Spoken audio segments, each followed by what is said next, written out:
اعوذ باللہ من الشیطان الرجیم، بسم اللہ الرحمن الرحیم۔ نبی کریم صلی اللہ علیہ وآلہ وسلم کا زندگی کا یہ 5واں ایپیسوڈ ہے۔ اس زمانے میں عرب کا دستور یہ تھا کہ جب ان کے ہاں کوئی بچہ پیدا ہوتا ہے تو دیہات سے آنے والی دائیوں کے حوالے کر دیتے تھے تاکہ دیہات میں بچے کی نشوونما بہتر ہو اور خالص عربی زبان سیکھے۔ دائیوں کا قافلہ مکہ میں داخل ہوا۔ انہوں نے ان گھروں کی تلاشی شروع کی جن میں بچے پیدا ہوئے۔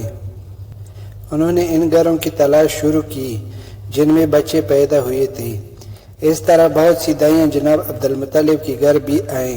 نبی کریم صلی اللہ علیہ وآلہ وسلم کو دیکھ کر، لیکن جب انہیں معلوم ہوا کہ یہ بچہ تو یتیم پیدا ہوا ہے تو اس خیال سے چھوڑ کر آگے بڑھ گئے کہ یتیم بچے کے گھرانے سے انہیں کیا ملے گا۔ اس طرح دائیاں آتی رہی جاتی رہیں۔ کسی نے نبی کریم صلی اللہ علیہ وآلہ وسلم کو دودھ پلانا منظور نہ کیا، اور کرتے بھی کیسے؟ یہ شہادت تو حضرت حلیمہ رضی اللہ عنہ کے حصے میں آنا تھی۔ حضرت حلیمہ سعد رضی اللہ عنہ اپنی بستی سے روانہ ہوئی۔ ان کے ساتھ ان کا دودھ پیتا بچہ اور شوہر بھی تھے۔ حضرت حلیمہ سعد رضی اللہ عنہ دوسری عورتوں کے بعد مکہ میں داخل ہوئی۔ ان کا خچر بہت کمزور اور مریل تھا۔ ان کے ساتھ ان کی کمزور اور بوڑھی اونٹی تھی، وہ بہت آہستہ چلتی تھی۔ ان کی وجہ سے حلیمہ رضی اللہ عنہ قافلے سے بہت پیچھے رہ جاتی تھی۔ اس وقت بھی ایسا ہی ہوا۔ وہ سب سے آخر میں مکہ میں داخل ہوئیں۔ جب حلیمہ رضی اللہ عنہ مکہ پہنچے تو انہیں معلوم ہوا سب عورتوں کو کوئی نہ کوئی بچہ مل گیا ہے اور صرف وہ بغیر بچے کے رہ گئی ہے، اور اب کوئی بچہ باقی نہیں بچا۔ ہاں، ایک یتیم بچہ ضرور باقی ہے جسے دوسری عورتیں چھوڑ کر گئے ہیں۔ حلیمہ سعدیہ رضی اللہ عنہ اپنے شوہر عبداللہ بن حارث سے کہا، خدا کی قسم مجھے یہ بات بہت ناگوار گزر رہی ہے کہ میں بچے کے بغیر جاؤں، دوسری سب عورتیں بچے لے کر جائیں، یہ مجھے طعنے دیں گے۔ اس لیے کیوں نہ ہو ہم اس یتیم بچے کو لے لیں۔ عبداللہ بن حارث بولے، کوئی حرج نہیں، ہو سکتا ہے اللہ اسی بچے کے ذریعے ہمیں خیر و برکت عطا فرما دے۔ چنانچہ حضرت حلیمہ سعدیہ رضی اللہ عنہ عبدالمطلب کے گھر گئے۔ جناب عبدالمطلب اور حضرت آمنہ رضی اللہ عنہ نے انہیں خوش آمدید کہا۔ پھر آمنہ رضی اللہ عنہ انہیں بچے کے پاس لے آئے۔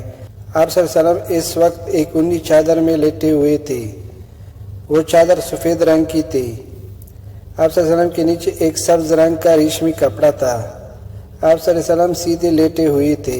آپ صلی اللہ علیہ وسلم کی سانس کی آواز کے ساتھ مشک کی سی خوشبو نکال کر پھیل رہی تھی۔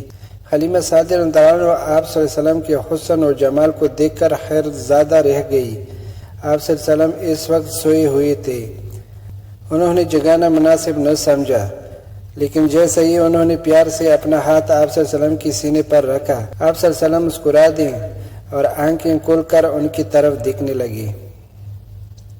حضرت حلیمہ سعدیہ رضی اللہ عنہ فرماتی ہے، میں نے دیکھا آپ صلی اللہ علیہ وسلم کی آنکھوں سے ایک نور نکلا جو آسمان تک پہنچ گیا۔ میں نے آپ صلی اللہ علیہ وسلم کی گود میں اٹھا کر آپ صلی اللہ علیہ وسلم کی دونوں آنکھوں کی درمیانی ایک جگہ پر پیار کیا۔ پھر میں نے آپ صلی اللہ علیہ وسلم کی والدہ اور عبدالمطلب سے اجازت چاہی۔ بچے کو جب قافلے میں لے کر آئے، میں نے آپ صلی اللہ علیہ وسلم کو دودھ پلانے کے لیے گود میں لٹا دیا تو آپ صلی اللہ علیہ وسلم دائیں طرف سے دودھ پینے لگا۔ پہلے میں نے بائیں طرف سے دودھ پلانا چاہا، لیکن آپ صلی اللہ علیہ وسلم نے اس طرف سے دودھ نہ پیا۔ دائیں طرف سے آپ صلی اللہ علیہ وآلہ وسلم فوراً دودھ پینے لگا۔ بعد میں بھی آپ صلی اللہ علیہ وسلم کا یہی عادت رہی۔ آپ صلی اللہ علیہ وسلم صرف دائیں طرف سے دودھ پیتے رہے، بائیں طرف سے میرا بچہ دودھ پیتا رہا۔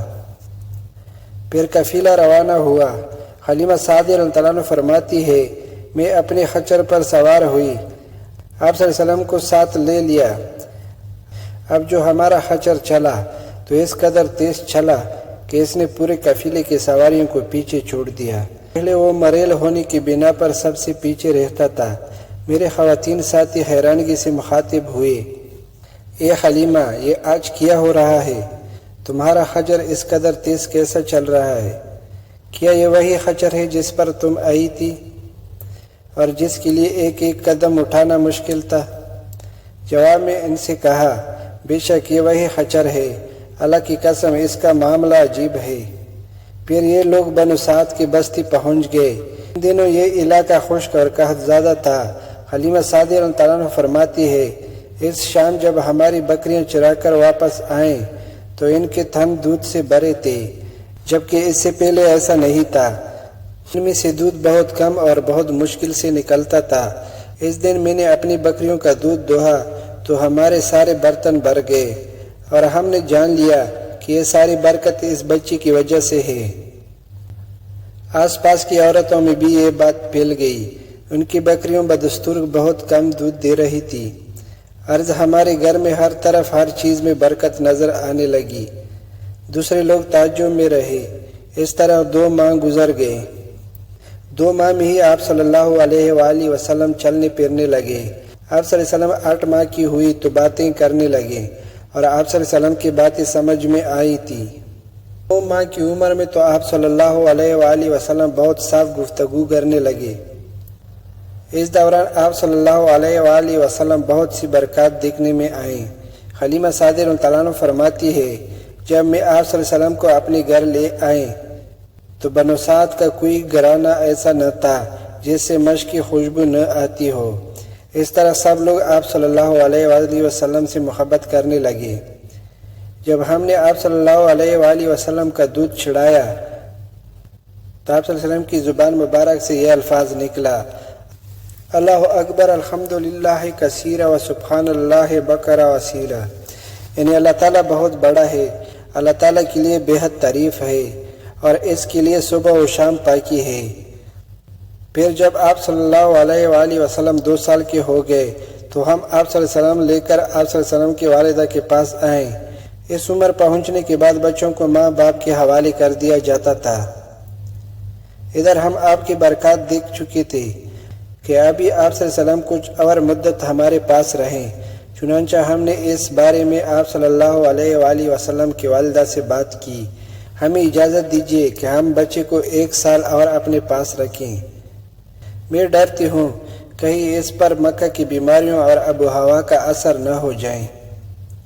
جب ہم نے اس سے بار بار کہا تو حضرت آمنہ رضی اللہ عنہ مان گئی، اور ہم آپ صلی اللہ علیہ وآلہ وسلم کو پھر اپنے گھر لے آئیں۔ جب آپ صلی اللہ علیہ وسلم کچھ بڑے ہو گئے تو باہر نکل کر بچوں کو دیکھتے تھے، وہ بچے کو کھیلتے نظر آتے، آپ صلی اللہ علیہ وسلم ان کے نزدیک نہ جاتے۔ ایک روز آپ صلی اللہ علیہ وسلم نے مجھ سے پوچھا، امی جان کیا بات ہے؟ دن میں میرے بھائی بہن نظر نہیں آتے۔ آپ صلی اللہ علیہ وسلم اپنے دودھ شریک بھائی عبداللہ اور بہن انیسہ اور شیمہ کے بارے میں پوچھ رہے تھے۔ حلیمہ رضی اللہ عنہ فرماتی ہے، میں نے آپ صلی اللہ علیہ وسلم کو بتایا، وہ صبح سویرے بکریاں چرانے جاتے ہیں، شام کے بعد گھر آتے ہیں۔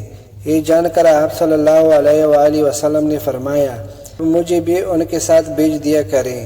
اس کے بعد آپ صلی اللہ علیہ وآلہ وسلم اپنے بھائی بہنوں کے ساتھ جانے لگے۔ آپ صلی اللہ علیہ وسلم خوشی خوشی جاتے اور واپس آتے۔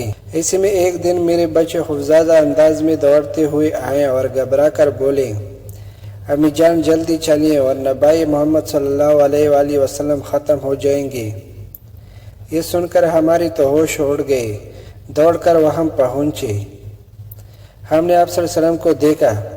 آپ صلی اللہ علیہ وسلم کھڑے ہوئے تھے، رنگ اڑا ہوا تھا، چہرے پر زردی چھائی ہوئی تھی، اور یہ اس لیے نہیں تھا کہ آپ صلی اللہ علیہ وسلم سینہ چاک گئے جانے سے کوئی تکلیف ہوئی تھی، بلکہ ان فرشتوں کو دیکھ کر آپ صلی اللہ علیہ وسلم کی حالت ہوئی تھی۔ حلیمہ سعدیہ رضی اللہ عنہ فرماتی ہے، ہم نے آپ صلی اللہ علیہ وسلم سے پوچھا کیا ہوا تھا؟ آپ صلی اللہ علیہ وسلم نے بتایا، میرے پاس 2 آدمی آئے تھے، انہوں نے سفید کپڑے پہنے ہوئے تھے، دونوں حضرت جبرائیل اور حضرت میکائیل علیہ السلام تھے۔ ان دونوں میں سے ایک نے کہا، کیا یہ وہی ہے؟ دوسرے نے جواب دیا، ہاں یہ وہی ہے۔ پھر وہ دونوں میرے قریب آئیں، مجھے پکڑا اور لٹا دیا۔ اس کے بعد انہوں نے میرا پیٹ چیک کیا اور اس میں سے کوئی چیز تلاش کرنے لگے۔ آخر انہیں وہ چیز مل گئی اور انہوں نے اسے باہر نکال کر پھینک دیا۔ میں نہیں جانتا وہ کیا چیز تھی۔ اس چیز کے بارے میں دوسری روایت میں یہ وضاحت ملتی ہے کہ وہ سیاہ رنگ کا ایک دانہ سا تھا۔ یہ انسان کی جسم میں شیطان کا گھر ہوتا ہے اور شیطان انسان کی بدن میں یہی سے اثرات ڈالتا ہے۔ حلیمہ سعدیہ رضی اللہ عنہ فرماتی ہے پھر ہم آپ صلی اللہ علیہ وسلم کے گھر لے آئے۔ اس وقت میرے شوہر عبداللہ بن حارث نے مجھ سے کہا حلیمہ مجھے ڈر ہے کہیں اس بچے کو کوئی نقصان نہ پہنچے، اس لیے اسے گھر والوں کے پاس پہنچا دو۔ میں نے کہا ٹھیک ہے۔ پھر ہم آپ صلی اللہ علیہ وسلم کو لے کر مکہ کی طرف روانہ ہوئے۔ جب میں مکہ کے بالائی علاقے میں پہنچی تو آپ صلی اللہ علیہ وآلہ وسلم اچانک غائب ہو گئے۔ میں بہت پریشان ہو گئی۔ تو انشاءاللہ اگلے ایپیسوڈ جو ہے وہ اگلا ویڈیو میں بتا رہا ہوں۔ انشاءاللہ ہمارے ساتھ رہیے۔ خدا حافظ۔